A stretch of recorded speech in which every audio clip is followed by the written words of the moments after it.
Despite working for UPLIFT, I've actually never assembled one of our desks before. Hi, I'm Mallory, and I am UPLIFT Desk HR Specialist. In front of me, I have my new UPLIFT standing desk. Everyone's saying it's super easy to put together, so I'm here to test that theory. Okay, so I first unpacked everything and laid out all of my parts. I really recommend placing every piece, including the desktop, on a blanket or a carpeted area. The only thing not included that I needed was a Phillips head screwdriver. I laid my desktop with the underside facing up. I started by attaching the crossbar, which conveniently comes pre-assembled. I used the tool provided to loosen the screws on the I-beam crossbar rails. I slid the crossbar ends apart from each other, aligning the holes in the middle with the ones in the desktop, then secured the crossbar with the Phillips head screwdriver and included screws. Next, I inserted the legs into the slots of the crossbar ends, close to the edge of the desktop.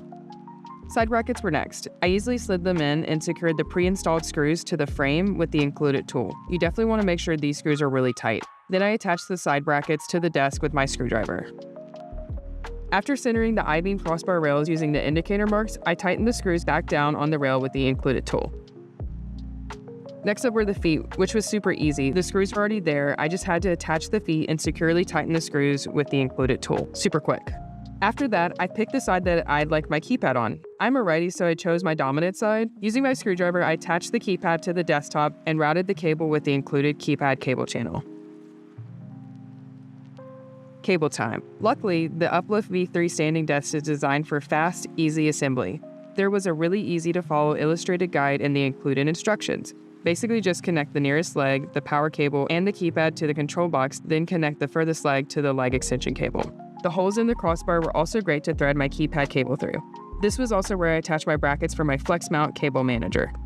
Almost done. With the desk fully built, it was time to flip it over. I enlisted my buddy Norm here to help. For some final finishing touches, I inserted my matching grommet covers, the flex mount cable manager, and the logo plates to cover up the screws on the side for an extra clean look. Wow, this was actually super simple. I'm pretty impressed. I was shocked at how quickly I was able to put it all together. I think it actually looks really good. My favorite part about the desk is the desktop. Do I get to keep this? Sorry.